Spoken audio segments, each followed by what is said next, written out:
The rain came down in sheets, the kind of cold November rain that soaked through everything and chilled you to the bone. Marcus Cole pulled up the collar of his jacket as he walked down the empty street, his boots splashing through puddles that reflected the dim glow of streetlights. It was almost midnight in the small town of Cedar Falls, Oregon, and Marcus was walking home from the only bar that would still serve him. Not because he was a troublemaker, those days were long behind him, but because he was the kind of man who sat alone in corners, nursing the same whiskey for hours, staring at something no one else could see.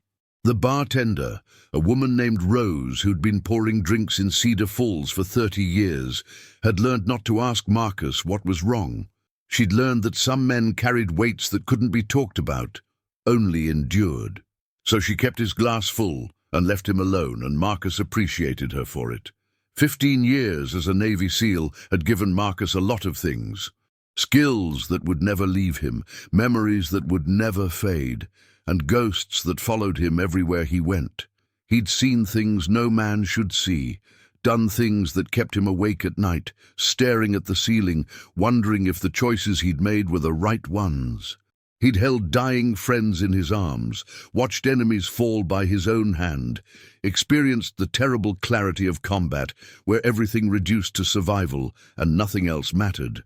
He was 52 now, retired for 7 years, living in a small cabin on the outskirts of town. No wife, no kids, no real connections to speak of. Just the rain and the whiskey and the long nights where sleep refused to come. The town knew him in the way small towns know everyone. They knew he was a veteran, knew he kept to himself, knew he was harmless, despite the haunted look in his eyes. The old-timers at the hardware store nodded at him when he came in for supplies. The woman at the grocery store always asked how he was doing, never pushing when his answer was always the same. Getting by.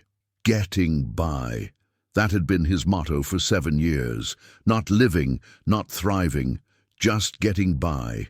Existing from one day to the next. Filling the hours with meaningless tasks, waiting for something he couldn't name. His therapist at the VA had told him he was depressed, had given him pills that made him feel like he was underwater, moving through life in slow motion. He'd stopped taking them after 3 months, preferring the sharp edges of his pain to the dull fog of medication. "You're punishing yourself," the therapist had said. "For what, I don't know, but until you figure that out, you're going to keep suffering." Maybe she was right.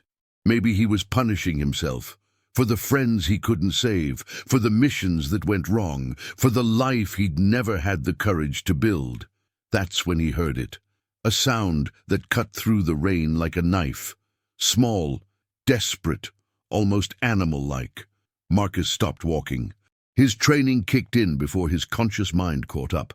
He was already scanning the shadows, identifying possible threats, locating the source of the sound. 20 years of muscle memory, still sharp as ever. There, under the awning of the old hardware store that had closed down 3 years ago. A shape, small and huddled, pressed against the door as if trying to disappear into it. Marcus approached slowly, his hands visible, his movements deliberate. He'd learned long ago that sudden movement scared people more than darkness ever could. In the field he'd approached frightened civilians dozens of times, children caught in crossfires, families hiding from dangers they couldn't understand. "Hey there," he said, keeping his voice low and steady. "You okay?" The shape moved, and Marcus saw a face emerge from the shadows. A boy, maybe 8 or 9 years old, with dark hair plastered to his forehead by the rain and eyes that were too old for such a young face. He was shivering violently, wearing nothing but a thin t-shirt and jeans that were soaked through. Marcus felt his heart clench. This wasn't right. No child should be out here alone, not in this weather, not at this hour. "Please don't hurt me," the boy whispered. Something cracked in Marcus's chest, a feeling he hadn't experienced in years, maybe decades. Something protective and fierce and entirely unexpected. It was like a switch being flipped, dormant instincts roaring to life. "I'm not going to hurt you," Marcus said, crouching down, so he was at eye level with the boy. I promise, my name's Marcus. What's yours? The boy hesitated, his eyes darting around as if looking for an escape route. Marcus recognized that look. He'd seen it in war zones, in refugee camps, in the eyes of people who had learned that trust was a luxury they couldn't afford. Ethan, he finally said. My name's Ethan. Okay, Ethan, can you tell me what you're doing out here all alone in the rain? Ethan's lower lip trembled. I ran away. I couldn't stay there anymore. Stay where? But Ethan shook his head, pressing himself further against the door. I can't tell you.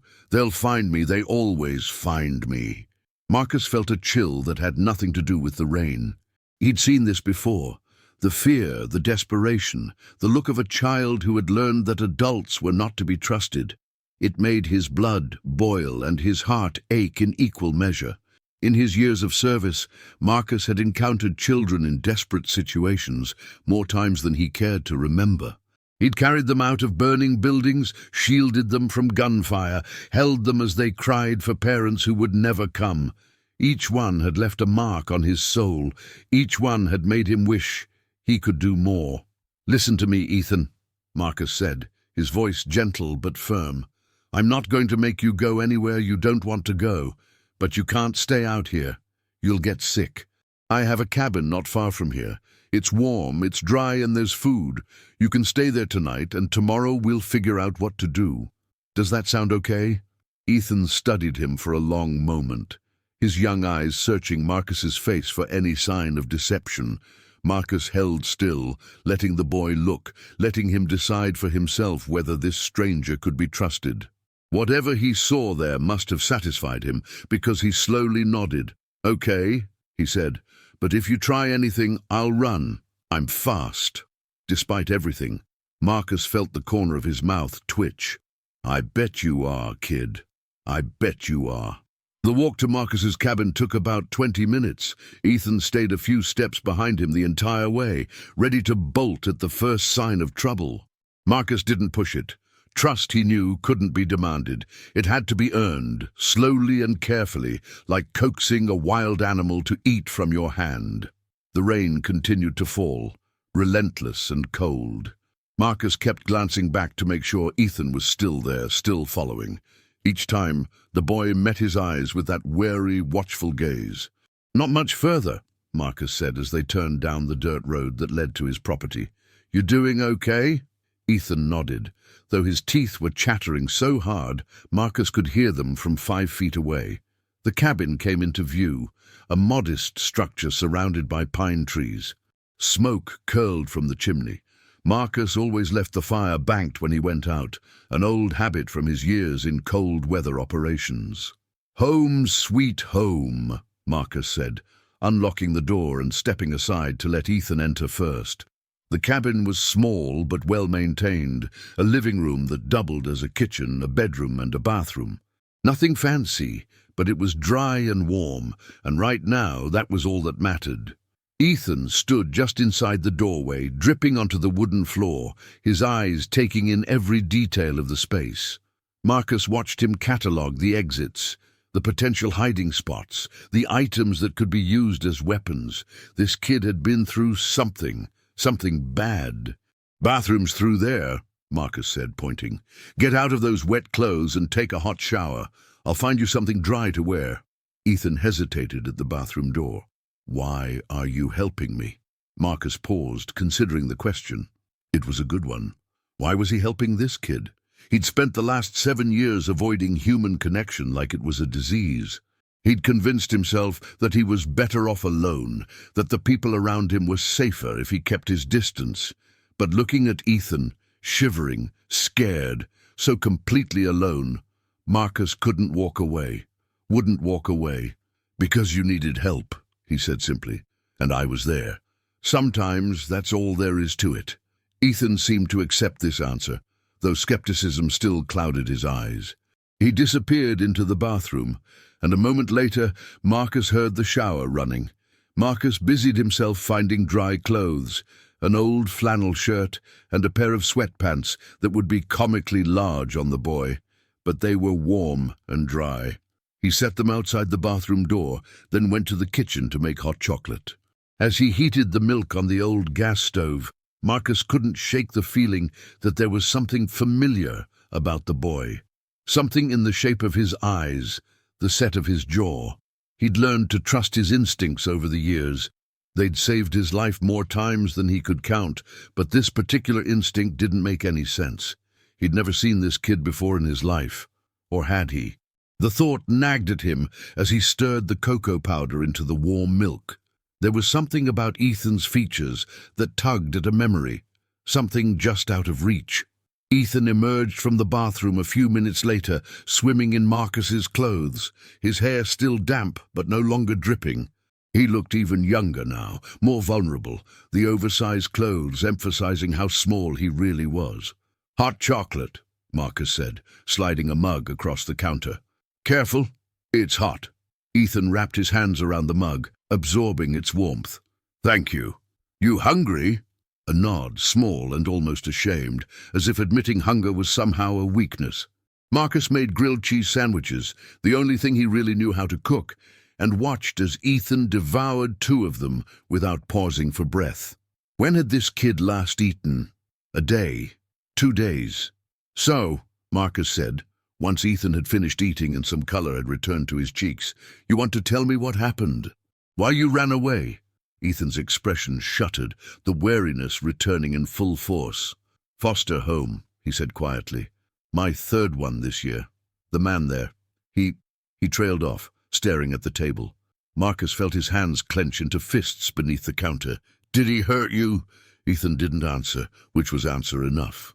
"Okay," Marcus said, forcing his voice to stay calm, even as rage burned in his chest. "You don't have to talk about it if you don't want to. But I need you to know something, Ethan. Whatever happened to you, it wasn't your fault. And whoever hurt you, they were wrong. You didn't deserve it." Ethan looked up, his eyes glistening. "That's what my mom used to say." "Your mom sounds like a smart woman. Where is she now?" "She died 2 years ago. Cancer." The word landed like a punch to Marcus's gut.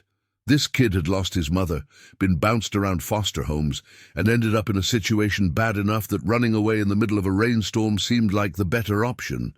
"I'm sorry, Ethan. That's a lot to carry. I'm used to it." The words were flat, matter-of-fact, and that made them even more heartbreaking. "You shouldn't have to be used to it. No kid should." Ethan shrugged, a gesture that was trying to be casual but came across as defeated. Marcus could see the tears he was fighting to hold back, the way his throat worked as he swallowed them down. "What about my dad?"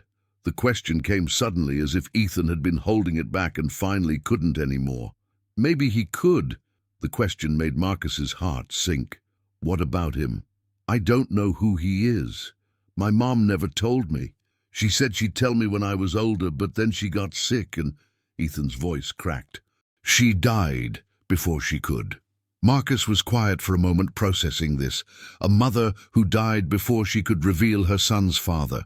A boy left alone in the world, bouncing from one bad situation to another, carrying the weight of questions that would never be answered.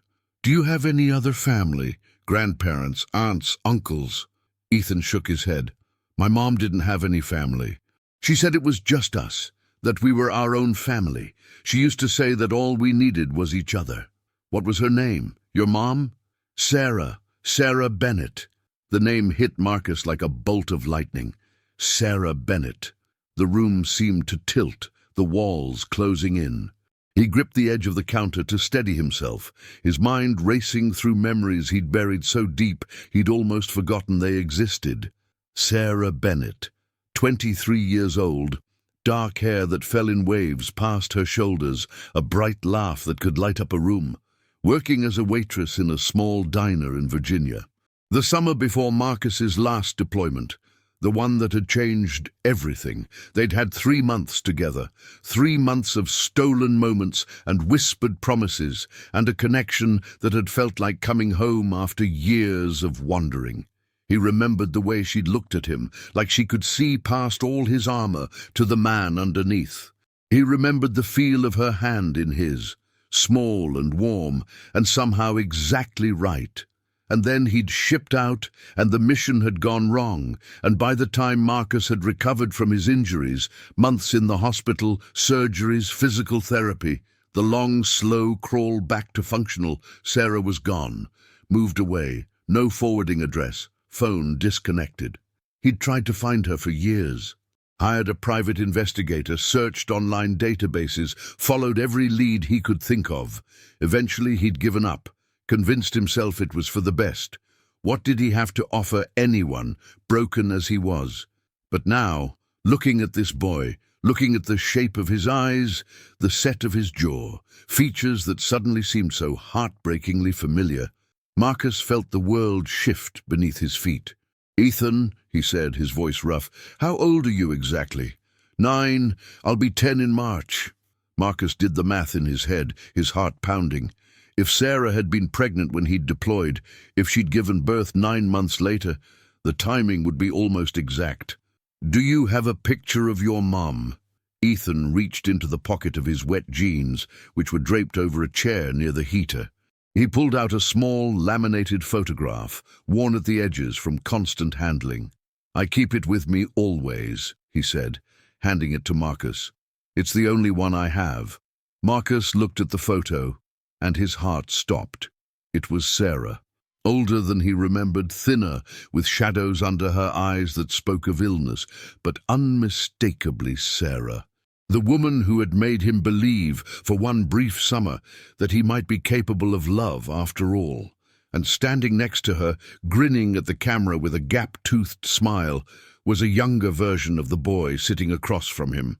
A boy with Marcus's eyes, Marcus's jaw, Marcus's stubborn chin. "Oh my God," Marcus breathed. "What?" Ethan asked, alarmed. "What's wrong?" Marcus set the photograph down with shaking hands. His mind was reeling, trying to process what he was seeing, what it meant, what he was supposed to do now. "Ethan," he said slowly, "I need to ask you something, and I need you to answer as honestly as you can. Did your mother ever mention a man named Marcus Cole?" Ethan's eyes widened.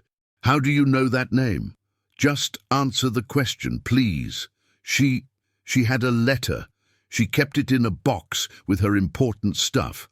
I wasn't supposed to see it, but after she died, I looked through the box. The letter was from someone named Marcus Cole. It was about how much he loved her and how sorry he was that things happened the way they did. Marcus felt tears burning in his eyes. He'd written that letter years ago, during a dark night in a hospital bed in Germany, convinced he was going to die. He'd given it to his chaplain, asked him to send it to Sarah if the worst happened. But he'd survived, and he'd assumed the letter had never been sent. But it had been. Someone had sent it after all. There was something else in the box. Ethan continued, his voice trembling. "A photograph of a man in a Navy uniform. He looked kind of like..." Ethan stopped, staring at Marcus with an expression of dawning realization. "He looked like you," Ethan whispered. Marcus couldn't speak, couldn't breathe. He just nodded, tears streaming down his face. "Are you..." Ethan's voice was barely audible. "Are you my dad?" The word hit Marcus like a tidal wave. Dad. He'd never been called that before. Never thought he would be. Never thought he deserved to be. "I think I might be," he said, his voice cracking. "Ethan, I think I might be your father." The silence that followed was deafening. Ethan stared at Marcus, his young face a battlefield of emotions. Hope, fear, disbelief, anger. Years of abandonment and loss warring with the desperate need to belong somewhere. "You left us," Ethan finally said. "You left my mom." "I didn't know," Marcus said, the words tumbling out. "I swear to you, Ethan, I didn't know. I looked for her for years. I never found her. I never knew about you. She was alone. She got sick, and she was alone, and you weren't there. I know. And I'm so sorry. I'm sorrier than I can ever say. Sorry doesn't fix anything." Ethan's voice was sharp, bitter, years of pain compressed into those 4 words. "Sorry doesn't bring her back. No, it doesn't. Nothing can bring her back. But I'm here now. I know that doesn't make up for all the years I wasn't, but I'm here now, and I'm not going anywhere." Ethan shook his head, pushing back from the table. You don't even know me.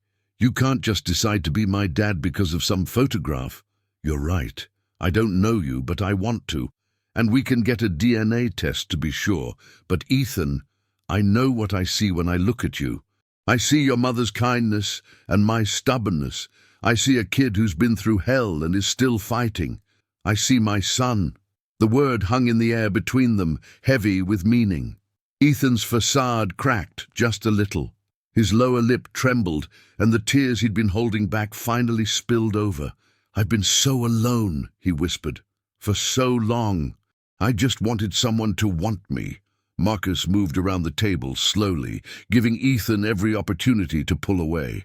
When he didn't, Marcus knelt in front of him and gently placed his hands on the boy's shoulders. I want you, Marcus said, his voice fierce.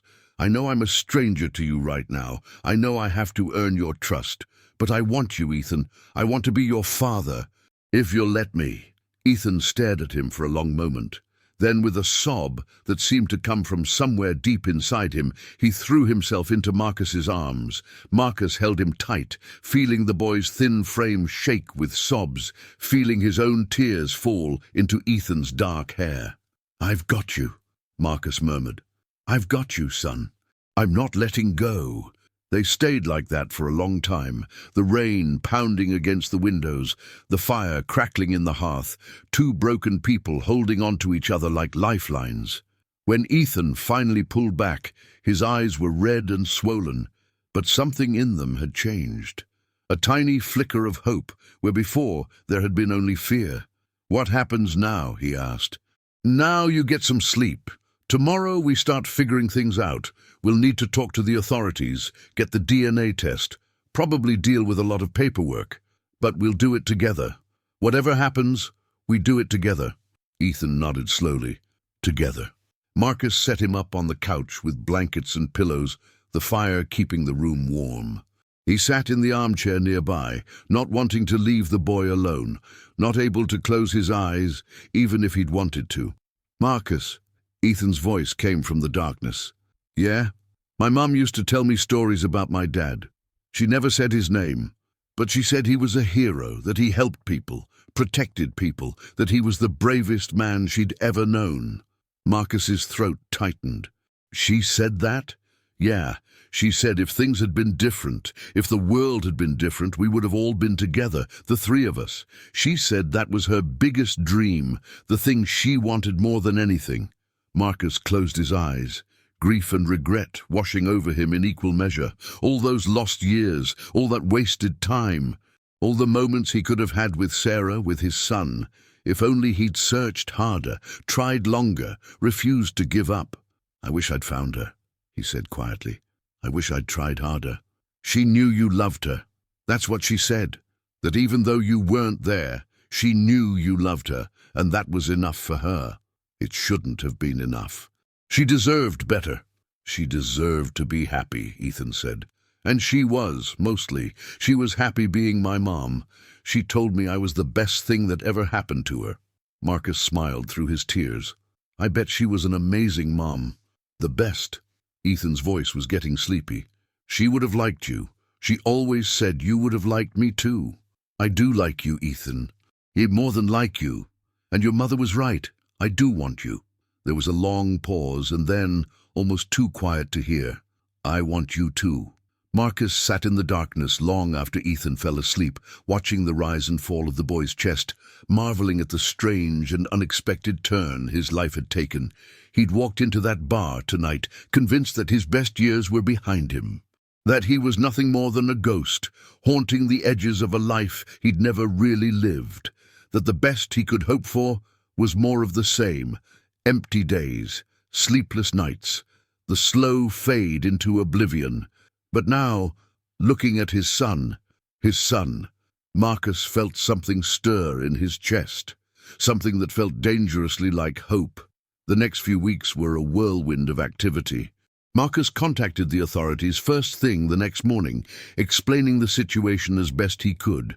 A social worker came to the cabin, a stern-looking woman named Patricia, who softened considerably when she saw the way Ethan clung to Marcus's hand. We'll need to investigate the foster home where Ethan was placed, Patricia said, her expression troubled. What he's described is deeply concerning. He's not going back there, Marcus said flatly. Not ever. Of course not. Given the circumstances, we'll place him in temporary custody while we sort out the legalities. Since you're claiming to be his biological father, you'll need to submit to a DNA test. Marcus nodded. He'd expected this. Whatever it takes. Patricia looked at him with something like respect. Most people in your situation would be running for the hills, Mr. Cole. Suddenly discovering you have a 9-year-old son is a lot to process. Ethan is my son. I'm not running anywhere. Ethan, who had been silent throughout the conversation, squeezed Marcus's hand tighter. The DNA test was done 2 days later at a clinic in town. Marcus held Ethan's hand while the technician swabbed the inside of their cheeks, and he didn't let go until they were back in the truck. What if it's not a match? Ethan asked on the drive home. What if I'm not really your son? Marcus glanced at him. Do you want to be? Ethan was quiet for a moment. Yes, then you are. No matter what any test says, you're my son, Ethan. That's not going to change. The results came back in a week. 99.98% probability of paternity. Marcus stared at the paper for a long time, the numbers blurring before his eyes. He'd known, somehow, from the moment he'd seen Sarah's photograph, but having it confirmed, having it official, made it real in a way it hadn't been before. He had a son. He showed the results to Ethan, watching the boy's face as he processed the information. So it's true, Ethan said. You're really my dad. I'm really your dad. Ethan lunged forward, wrapping his arms around Marcus's waist. I have a dad, he said, his voice muffled against Marcus's chest. I really have a dad. You do. And I'm not going anywhere. The legal process to gain custody was long and complicated. There were home visits, background checks, interviews with psychologists. Marcus's military record helped. 15 years of distinguished service, multiple commendations, an honorable discharge.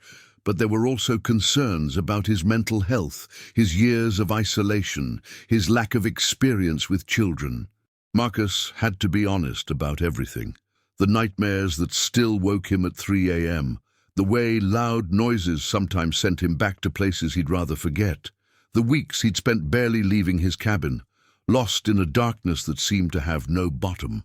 Mr. Cole, the psychologist said during one of their sessions, you've experienced significant trauma. How do you plan to parent a child while managing your own mental health challenges? I've been managing them alone for 7 years. Marcus replied. Maybe that's been the problem. Maybe what I needed wasn't more isolation. Maybe it was a reason to get better. Ethan is that reason. The psychologist nodded slowly. And if you have a bad day, if the nightmares come back, then I'll get help. For real this time, not just pretending. I'll go to therapy, take medication if I need to, do whatever it takes, because Ethan deserves a father who's present, not one who's drowning in his own past. It was a promise Marcus made not just to the court, but to himself, and it was a promise he intended to keep. He had to take parenting classes, submit to therapy evaluations, prove that his cabin was a suitable environment for a child. Every step felt like a test, every interaction with the social workers a judgment. But Marcus didn't complain. Not once. He did everything they asked and more, because every requirement was one step closer to keeping Ethan. I'm not going to pretend I have all the answers, Marcus told the judge at the final hearing. I've spent the last 7 years running from my own demons. I'm not the perfect father. I'm not even sure I know what a good father looks like. He paused, collecting his thoughts. But I love that boy. I've loved him from the moment I found him in the rain. And I will spend the rest of my life trying to give him the childhood he deserves. I'll make mistakes. I'll fall short. But I will never stop trying. I will never walk away. The judge studied him for a long moment, then looked at Ethan. Young man, how do you feel about living with Mr. Cole? Ethan stood up, his voice clear and steady. He's my dad. I want to be with my dad. I've been waiting for him my whole life. Please don't take him away from me." The judge smiled, the first real smile Marcus had seen from her throughout the proceedings. "Well, that seems pretty clear to me." The gavel came down, and just like that, Marcus Cole was officially a father. They celebrated with pizza, Ethan's choice, and a movie marathon on the small TV Marcus had bought specifically for this occasion. "Is this really happening?" Ethan asked halfway through the second movie. "Am I really going to live here?"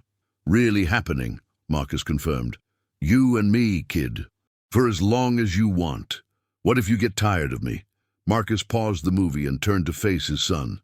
"Ethan, I spent 9 years not knowing you existed. 9 years of wasted time. I'm not wasting a single minute more. I'm never going to get tired of you, never." Ethan's eyes were bright with tears, but he was smiling. "Promise?" "I promise. Seals don't break their promises. Mom said that too. She said you always kept your word. Your mom was a wise woman." "I know." Ethan snuggled closer to Marcus on the couch. "I miss her." "I know you do, and that's okay. You can miss her and still be happy here. The two things aren't exclusive." "What does exclusive mean?" Marcus laughed. "It means you can feel both things at the same time. Grief and joy, missing your mom and being glad you found me, they can coexist." Ethan considered this. "That makes sense, I guess. Mom used to say something like that. She said feelings were complicated and that was okay." She was right about that too. As winter turned to spring, the cabin that had once been Marcus's refuge from the world became something else entirely, a home. The transformation wasn't sudden.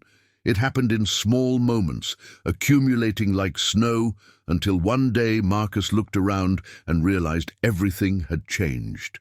It started with the noise. The cabin had been silent for 7 years, filled only with the creak of settling wood and the wind through the trees. Now it was filled with the sound of a 9-year-old boy, his laughter, his questions, his footsteps running down the hall, his voice calling out "Dad" from another room. That word, Dad, had taken some getting used to.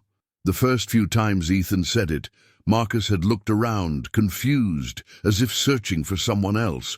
But gradually it became his name, Dad, Father, the title he'd never thought he'd earn.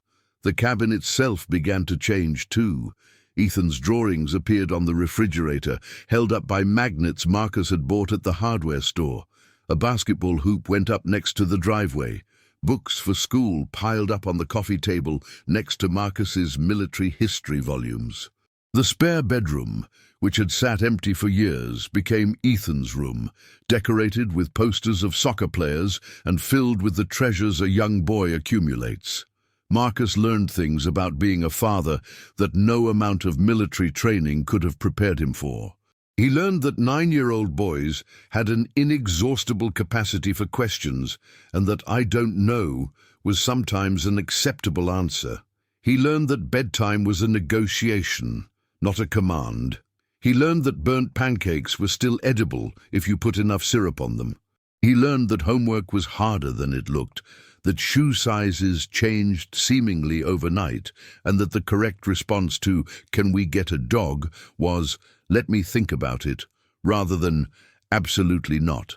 He learned about patience, a different kind than he'd needed in the military. This wasn't the patience of waiting in position for hours, motionless and silent. This was the patience of explaining fractions for the 3rd time, of listening to the same story repeated with enthusiasm, of waiting while a 9-year-old tied his shoes at a pace that would make a snail look speedy. Most importantly, he learned that love wasn't something you had to earn or deserve. It was something you gave freely, without expectation, and received in return. Ethan, for his part, bloomed like a flower, finally getting enough sunlight. The haunted look in his eyes faded, replaced by something brighter, more hopeful. He started school in Cedar Falls, made friends, joined the soccer team. He still had nightmares sometimes, still flinched at loud noises, still struggled to trust new people. But he was healing, slowly and surely, and that was all Marcus could ask for. Their first real argument came about 2 months after the custody was finalized. Ethan wanted to stay up late to watch a movie. Marcus said no. "You're not my real dad," Ethan shouted, in the way that children do when they're testing boundaries. The words stung, but Marcus didn't react. He'd expected this, had been warned about it by the therapist. "You're right," he said calmly. "I wasn't there for the first 9 years of your life, but I'm here now. And part of being here means making sure you get enough sleep. We can watch the movie tomorrow." Ethan glared at him for a long moment, then his face crumpled. "I'm sorry. I didn't mean it." Marcus opened his arms, and Ethan ran into them. "I know you didn't. It's okay. We're both still figuring this out. I do think you're my real dad. You're more real than anyone I've ever had. And you're more real than anyone I've ever had, too." They watched the movie the next night, staying up past bedtime, eating too much popcorn. Some rules, Marcus decided, were made to be broken. One evening in April, as they sat on the porch watching the sunset, Ethan asked a question Marcus had been expecting for weeks. "Will you tell me about my mom? About when you knew her?" Marcus took a deep breath. "What do you want to know?" "Everything. Anything. I want to know the story. Your story. Her story. How I came to be." So Marcus told him. He told him about the summer in Virginia, about the small diner where Sarah worked, and the coffee she'd spilled on him the first day they met. He told him about the way she'd laughed when she realized she'd soaked his shirt, how she'd insisted on paying for his dry cleaning, even though he'd told her it wasn't necessary. He told him about their first date, a walk along the river at sunset, talking until the stars came out. He told him about the weeks that followed, the quiet moments and the loud ones, the feeling of falling in love for the first time in his life. He told him about the deployment, about the mission that went wrong, about the long months in the hospital putting himself back together. He told him about searching for Sarah, about the letters that went unanswered, about the trail that went cold. "I never stopped thinking about her," Marcus said. "Even when I convinced myself I'd moved on, she was always there, in the back of my mind. This bright, beautiful memory of the person I could have been if I'd been brave enough to fight for her." "Why didn't you fight for her?" Ethan asked, not accusingly, just curious. "Fear, mostly. I was scared that I was too broken, that I'd hurt her, that I wasn't the man she deserved, so I convinced myself that she was better off without me. That staying away was the noble thing to do." "That's stupid," Marcus laughed, surprised by Ethan's bluntness. "Yeah, it was. The stupidest thing I've ever done. And I've done a lot of stupid things. Mom used to say that fear makes people do dumb stuff, that the only way to beat it is to do the thing you're scared of anyway. Your mom was very wise." "I know." Ethan was quiet for a moment. "Do you think she knew? About me, I mean. That you were my dad?" Marcus considered the question carefully. "I think she probably figured it out. The timing lines up. And she kept that photograph of me all those years. Kept the letter I wrote. She must have known. Then why didn't she tell you? I don't know for sure.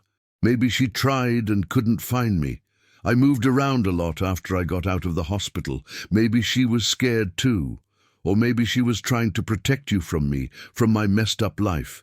I don't know if I'll ever have all the answers." Ethan nodded slowly, processing. "I wish she'd told you. I wish we'd been together. All of us." "Me too, son. More than you know."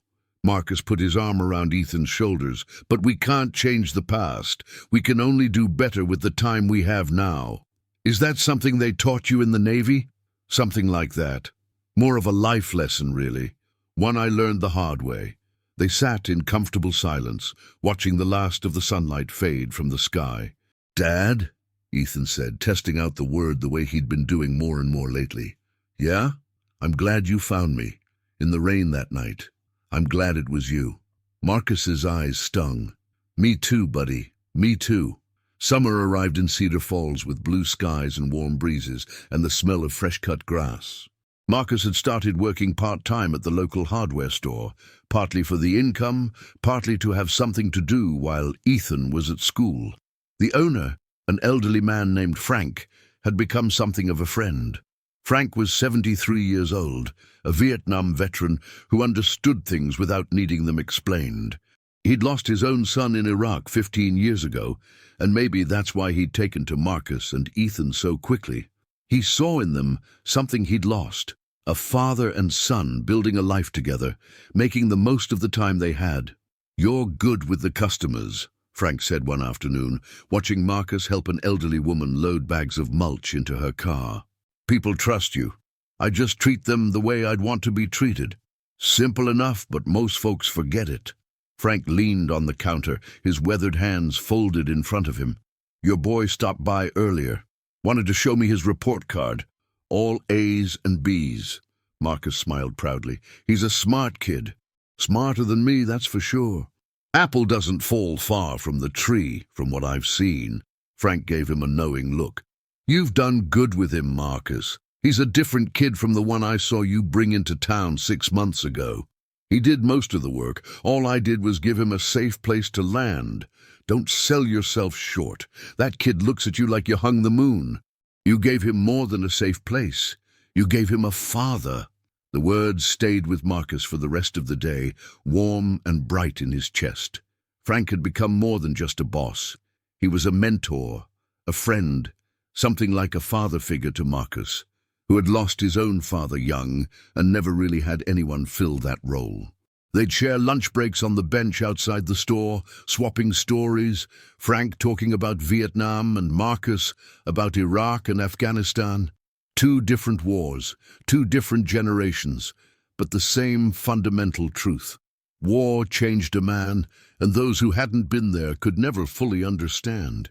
"You ever think about what comes next?" Frank asked one day. "After all this? After all what? After the healing? After you've raised that boy and he's gone off to live his own life? What then?" Marcus considered the question. It wasn't something he'd thought about. For so long, he'd been focused on just getting through each day. The future was an abstract concept, something that happened to other people. "I don't know," he admitted. "I guess I'll figure it out when I get there." "That's as good an answer as any."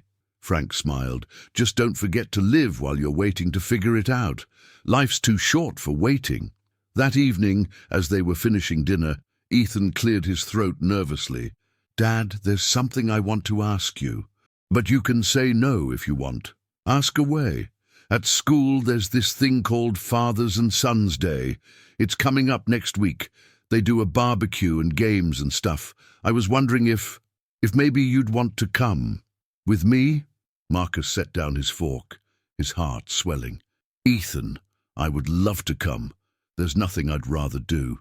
Ethan's face split into a grin. "Really? You're not too busy or anything? Nothing is more important than you. Remember that." "I will." Ethan hesitated, then added, "Some of the kids at school don't really have dads, or their dads can't come. I've been thinking, I'm really lucky. Even though it took a while, I have a dad now, a real one." "You've always had a dad, Ethan." "I just didn't know I was one yet."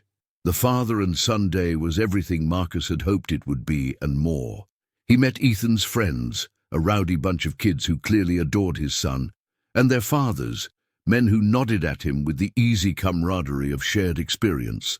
They grilled burgers and played capture the flag and cheered themselves hoarse during a relay race. When Ethan's team won the relay, Marcus lifted him onto his shoulders, and the boys' whoop of joy echoed across the field.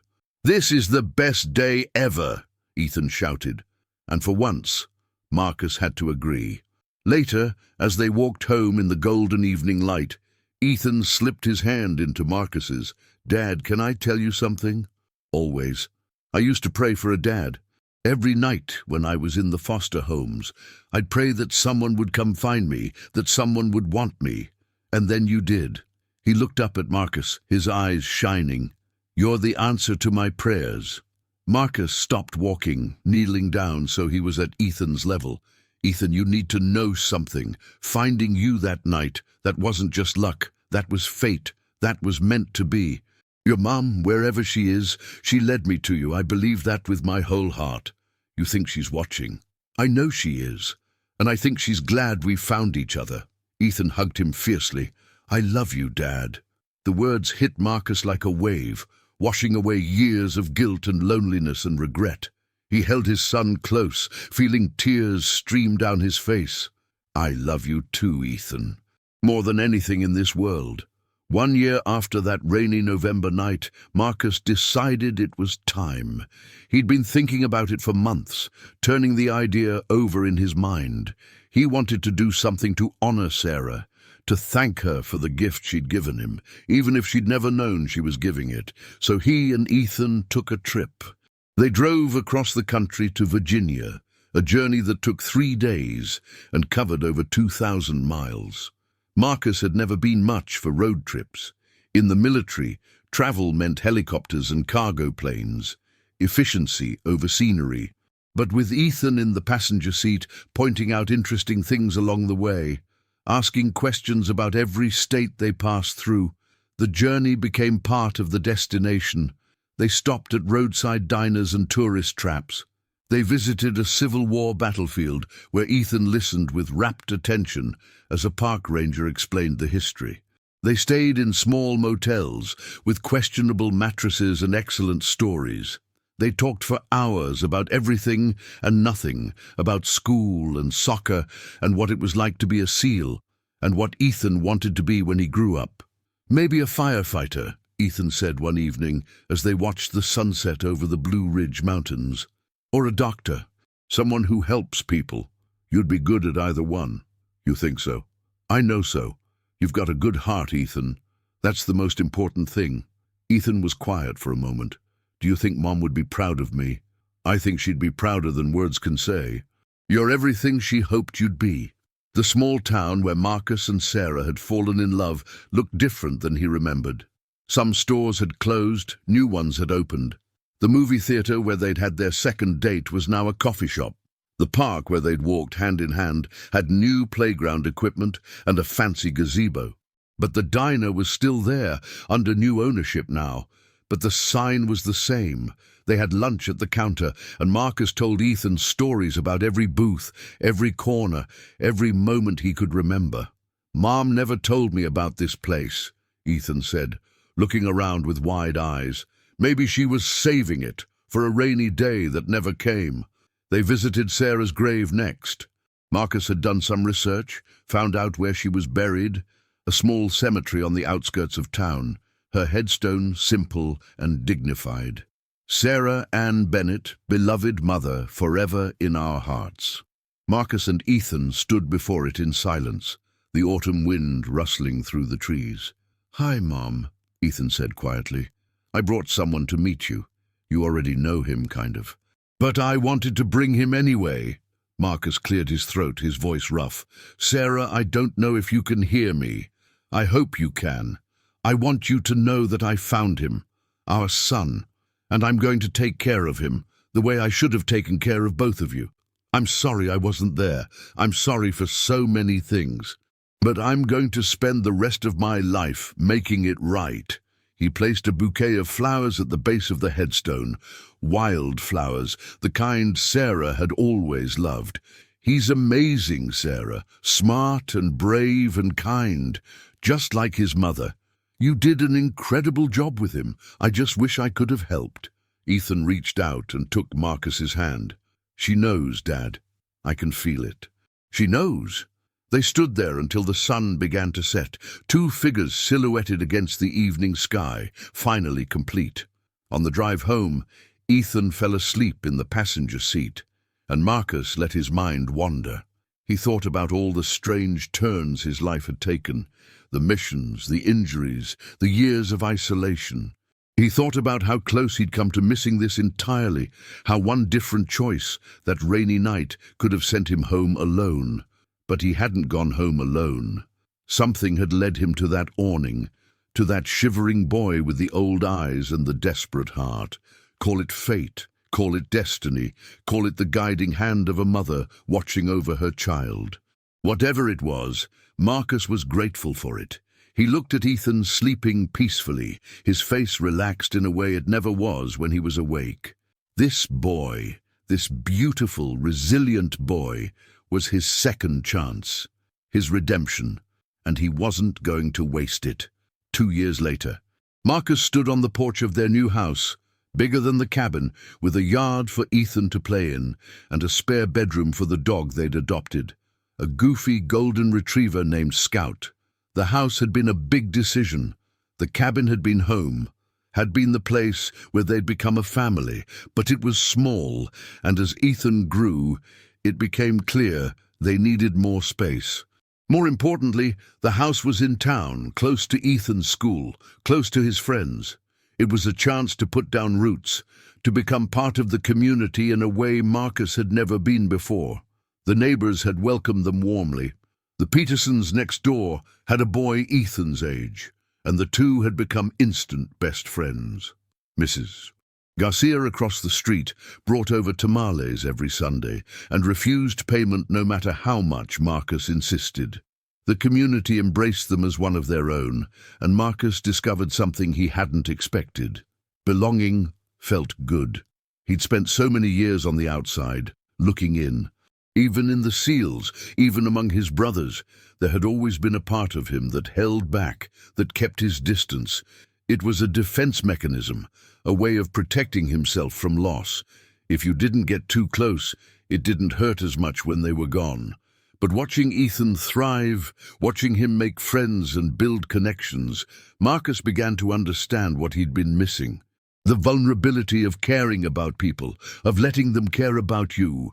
It was terrifying, but it was also the whole point. Life isn't about avoiding pain, his therapist had told him. It's about finding things worth hurting for. Ethan was worth it. This life they'd built together was worth it. Ethan was inside, doing homework at the kitchen table while music played softly from the speaker. He was 11 now, taller and more confident, the shadow of his past slowly fading with each passing day. There were still hard moments, nightmares that sent Ethan screaming into Marcus's room, panic attacks triggered by unexpected memories, the ongoing therapy that helped him process his trauma piece by piece. But there was also joy, so much joy. There were soccer games and birthday parties and lazy Sunday mornings. There were father-son fishing trips and movie marathons and long conversations about everything and nothing. There was the quiet miracle of ordinary life, unfolding day by day. Marcus heard the screen door creak and turned to see Ethan coming outside, 2 cups of hot chocolate in his hands. "Thought you might want some company," Ethan said, handing him a mug. "Always." They stood together, looking out at the evening sky. Stars were just beginning to appear, tiny points of light against the gathering dark. "Dad, do you ever think about that night? The night you found me?" "All the time. What do you think would have happened if you'd walked a different way home?" Marcus considered this. "I try not to think about that, it's too scary." "But you didn't walk a different way, you found me. Almost like it was meant to be." "Almost," Marcus agreed. "Or exactly." Ethan smiled. "I think Mom had something to do with it. I think she was looking out for me, even after she was gone." "I think you might be right." They were silent for a moment, the comfortable silence of 2 people who understood each other deeply. "I'm writing a story," Ethan said suddenly, "for English class. We're supposed to write about a meaningful moment in our lives. What are you writing about?" "The night we met." "The night you saved me." Marcus felt his throat tighten. "I'm not sure I saved you, Ethan. I think we saved each other." Ethan looked at him, his eyes wise beyond his years. "Yeah, I think we did." He leaned against Marcus's side, and Marcus wrapped an arm around him, pulling him close. "I love you, Dad. I love you too, son. To the moon and back." Ethan laughed. "Mom used to say that." "I know. She told me once, a long time ago, it was her favorite thing to say. Now it's ours too. Now it's ours." They stayed on the porch until the stars filled the sky, father and son, 2 people who had found each other against all odds. Behind them, Scout barked happily, chasing some invisible quarry across the yard. Inside, the house was warm and bright, full of life and laughter and love. This was Marcus's life now. Not the one he'd planned, not the one he'd expected, but the one he'd been given. And it was perfect. 5 years after that rainy November night, Ethan stood at the podium of his middle school auditorium, looking out at the sea of faces before him. He was 14 now, captain of the freshman soccer team, honor roll student, and today, student speaker at the annual Veterans Day Assembly. The auditorium was packed. Parents, teachers, veterans from the community, all gathered to honor those who had served. American flags hung from the rafters, and a display of photographs showed local veterans throughout history. Marcus had been reluctant to come. Public events still made him uncomfortable. Too many people, too much noise, too many variables his tactical mind couldn't help but assess.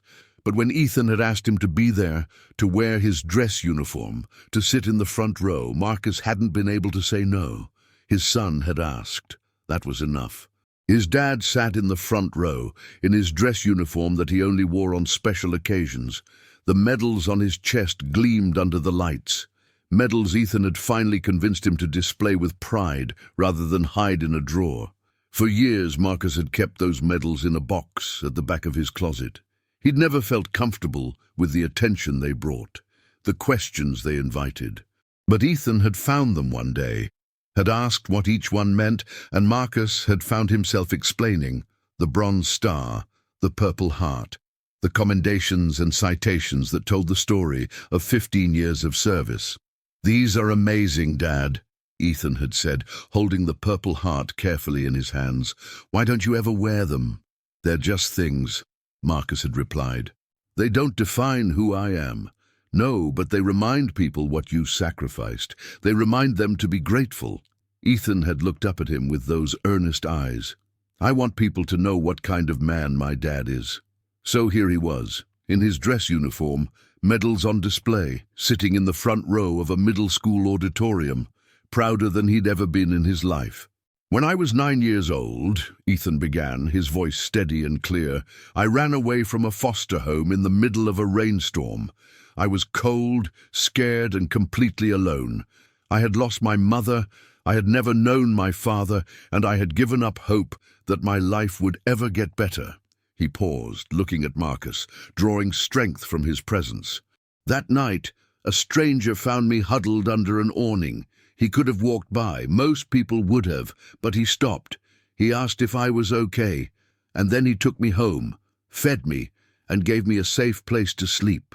The audience was silent, captivated. That stranger turned out to be my father, a man I didn't know existed, a man who didn't know I existed. We found each other that rainy night purely by chance, or maybe by something more, and everything changed. Ethan took a breath. "My father served in the United States Navy for 15 years as a SEAL. He went on missions I can't tell you about, to places most people have never heard of. He was injured, decorated, honored. But when you ask him what he's most proud of, he doesn't talk about any of that." Marcus was openly crying now, not bothering to hide the tears streaming down his face. He talks about the night he found a scared little boy in the rain. He talks about becoming a father. He talks about getting a second chance at a life he thought was over. Ethan looked directly at his father. "Dad, I know you think you saved me, but the truth is, we saved each other. Before you found me, I didn't think anyone would ever want me. I didn't think I deserved to be loved. You showed me I was wrong." He addressed the audience again. "Today is Veterans Day, a day when we honor those who have served our country. My father is a veteran, and I'm proud of his service. But I'm even more proud of who he is as a person, as a father, as the man who saw a scared little boy and chose not to walk away." Ethan smiled through his own tears. "To all the veterans here today, thank you. Thank you for your sacrifice, your courage, your commitment. And to my dad, thank you for finding me. Thank you for choosing me. Thank you for being exactly the father I needed." He stepped back from the podium as the auditorium erupted in applause. Marcus was on his feet before anyone else, his hands clapping so hard they stung, his heart so full he thought it might burst. Later, after the assembly, after the handshakes and the congratulations and the photographs, father and son walked to the parking lot together. That was some speech, Marcus said, his voice still rough with emotion, meant every word. I know you did. That's what made it so good.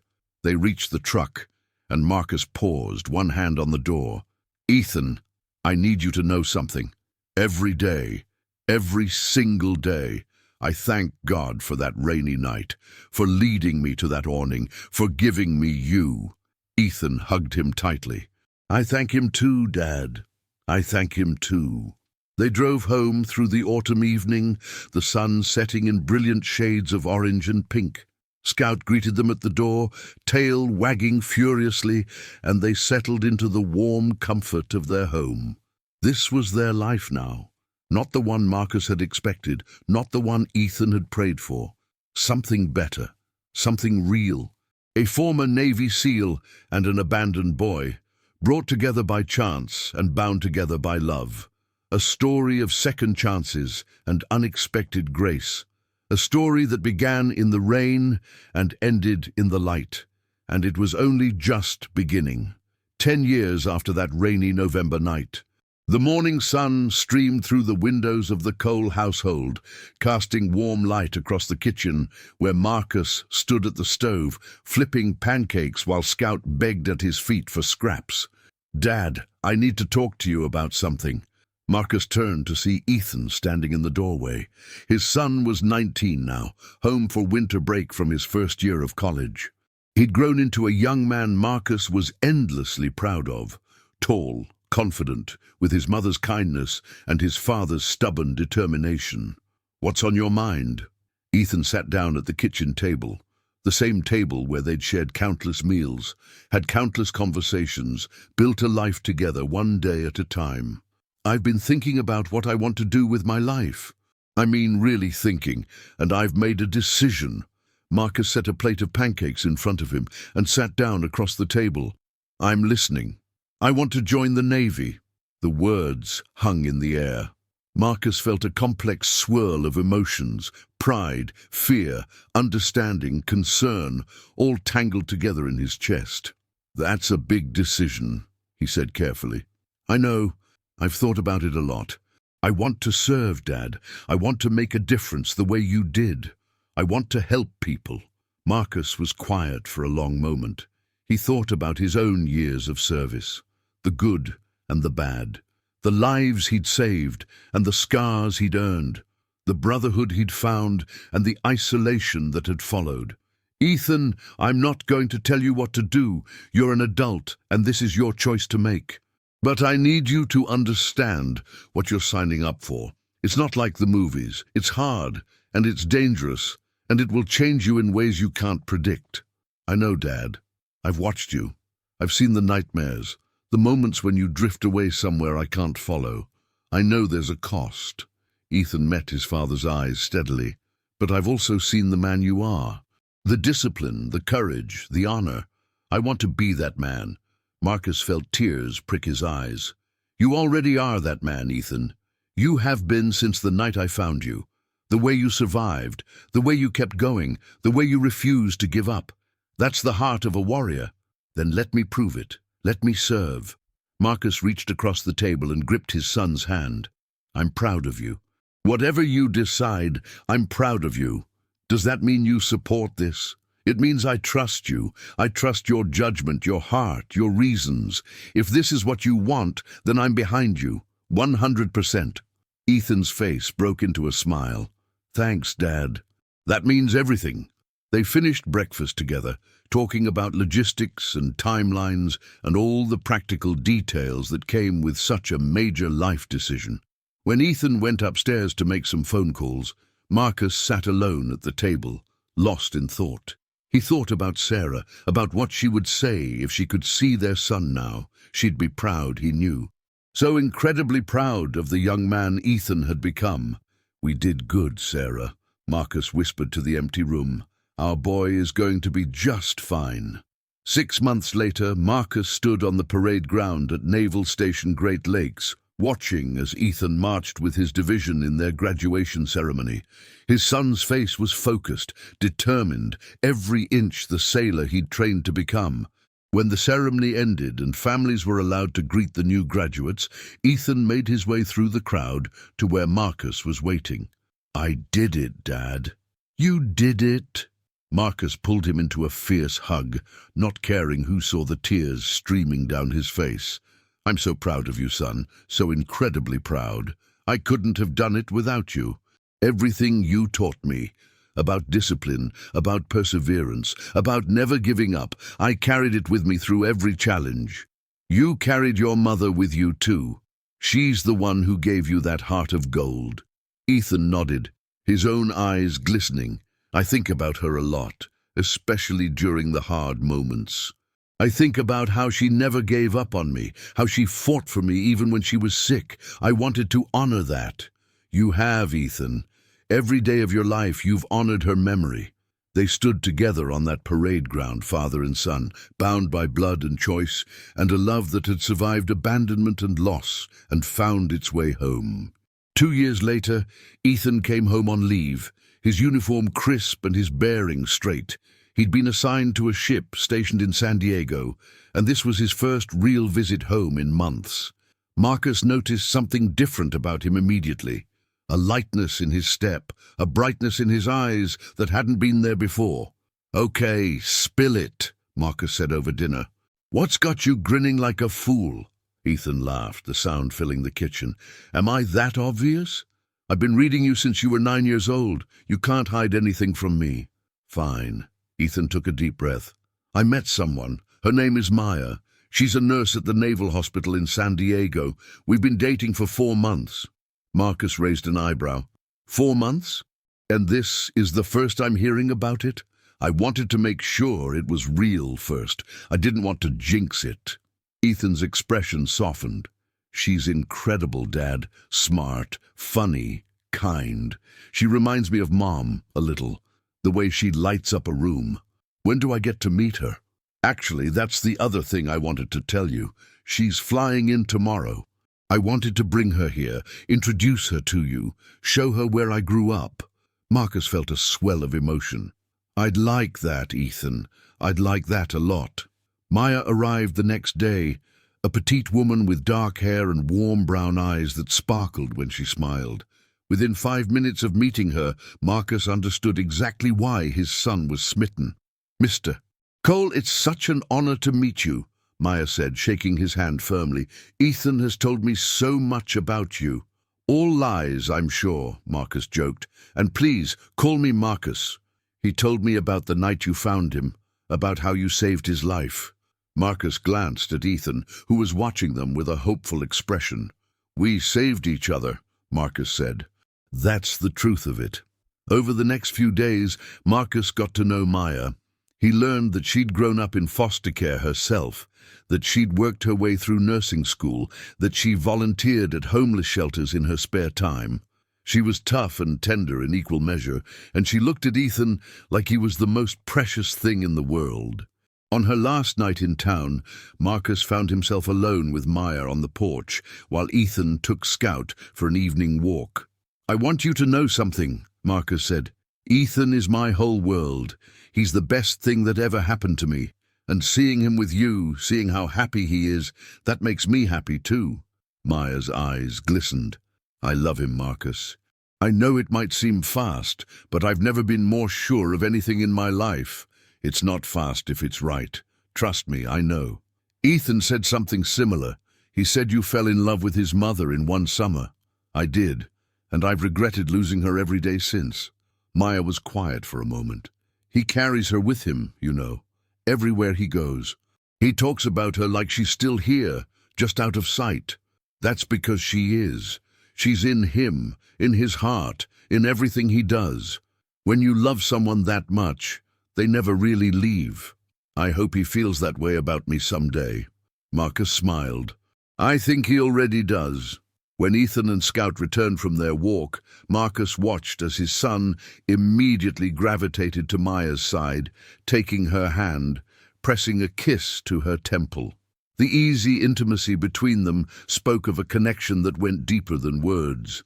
"Take care of each other," Marcus said, as they were leaving the next morning. "That's all I ask." "We will, Dad," Ethan promised. We will. 3 years after that, Marcus stood in a sun-dappled garden, watching as his son married the love of his life. Maya was radiant in her wedding dress, Ethan handsome in his dress whites. The ceremony was small and intimate, just close friends and the family they'd built over the years. When the officiant asked who gave this man to be married, Marcus stepped forward. "I do," he said, his voice steady despite the tears in his eyes. "With all my heart, I do." After the ceremony, after the toasts and the dancing and the cutting of the cake, Ethan found his father standing alone by the edge of the garden, looking up at the stars. "Thank you, Dad." "For what?" "For everything. For finding me that night. For fighting for me. For being the father I always needed." Marcus put his arm around his son's shoulders. "Thank you for letting me. I wish Mom could have been here. She is. Look up." They looked at the stars together, the same stars they'd watched countless times from their porch at home. "To the moon and back," Ethan said softly. "To the stars and beyond." Marcus finished. They stood in comfortable silence, father and son, two people whose lives had intersected on a rainy night and had been intertwined ever since. "I'm going to be a father, Dad." The words hit Marcus like a thunderbolt. "What?" Ethan's face broke into the biggest smile Marcus had ever seen. "Maya's pregnant. We just found out last week. We wanted to wait until after the wedding to tell everyone." Marcus couldn't speak, couldn't breathe. His son was going to be a father. He was going to be a grandfather. "Say something," Ethan laughed. Marcus pulled him into a crushing hug. "I'm so happy for you, so incredibly happy." "I'm terrified," Ethan admitted. "What if I mess up? What if I'm not good at it?" "Ethan, you've been preparing for this your whole life. Every challenge you've faced, every obstacle you've overcome, it all led to this moment. You're going to be an amazing father." "You really think so?" "I know so. Because you had the best teacher." "Who?" "Your mother. She lives on in you, Ethan. Her strength, her love, her devotion. You carry it all with you. And now you'll pass it on to your own child." Ethan nodded, wiping his eyes. "I hope I can be half the parent she was, half the parent you are. You'll be better. Each generation gets better. That's the way it's supposed to work." They rejoined the party, and Marcus watched as Ethan announced the pregnancy to their gathered loved ones. The cheers and congratulations echoed through the garden, and Marcus felt a fullness in his heart he'd never experienced before. 7 months later, Marcus Cole became a grandfather. He held his granddaughter in his arms for the first time, marveling at her tiny fingers and her button nose and her eyes that were already so much like her grandmother Sarah's. "Her name is Sarah," Ethan said, watching from the hospital bed where Maya lay exhausted but beaming. "Sarah May Cole." Marcus couldn't speak through his tears. "We wanted to honor Mom," Ethan continued, "and we wanted our daughter to carry her name into the future." "She would have loved that," Marcus managed. "She would have loved everything about this." He held baby Sarah close, feeling the weight of generations in his arms. Here was the proof that love endured, that legacies lived on, that the story didn't end but continued, chapter after chapter, into infinity.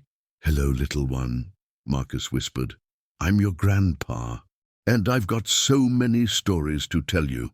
He thought about the rainy night that had started it all, the abandoned boy under the awning, the choice to stop instead of walking by. He thought about all the years that had followed, the struggles and the triumphs, the ordinary days and the extraordinary moments. If he'd made a different choice that night, none of this would exist.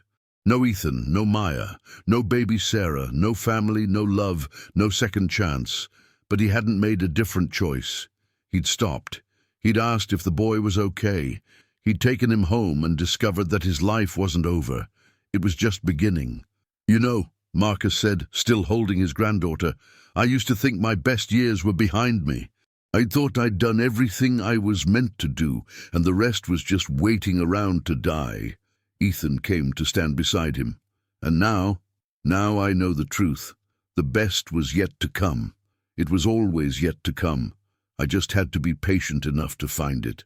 Or it had to find you. Marcus smiled down at baby Sarah, who had fallen asleep in his arms, peaceful and perfect. "Yeah," he said. "Or it had to find me." He handed the baby to her father, watching as Ethan cradled his daughter with the same careful tenderness Marcus had shown him so many years ago. "Dad," Ethan said. "Yeah? Thank you. For everything." "Thank you," Marcus replied, "for giving me a reason to live." They stood together in that hospital room, 3 generations of a family that had been built from chance and choice, and the unshakable belief that love was always worth fighting for. Outside the window the sun was setting, painting the sky in brilliant shades of orange and gold. A new chapter was beginning, and Marcus Cole was ready to embrace it, because he knew now what he hadn't known on that rainy night so long ago. The story wasn't about finding an abandoned boy. It was about being found himself, and he would be grateful for that discovery for the rest of his days. Years later, when people asked Marcus Cole how he'd turned his life around, how he'd gone from a broken veteran drowning in isolation to a happy grandfather surrounded by family, he always told the same story. He told them about a rainy night in November, about a sound that cut through the darkness, about a choice to stop instead of walking by. He told them that sometimes the greatest missions weren't the ones you planned, but the ones that found you when you least expected them. That sometimes salvation came in the smallest packages. A shivering boy, a whispered name, a photograph worn soft with love. He told them that it was never too late to start over, that second chances existed for those brave enough to take them. That love could find you even in the darkest moments, if only you kept your heart open enough to let it in. And when they asked what lesson he'd learned from it all, Marcus Cole always smiled and said the same thing. Don't walk by. Whatever you do, don't walk by. You never know what you might find. You never know who might be waiting for you. You never know how much your whole life might change in a single moment. The story wasn't about finding an abandoned boy. It was about being found himself. And he would tell that story for as long as he had breath, because it was the truest thing he knew.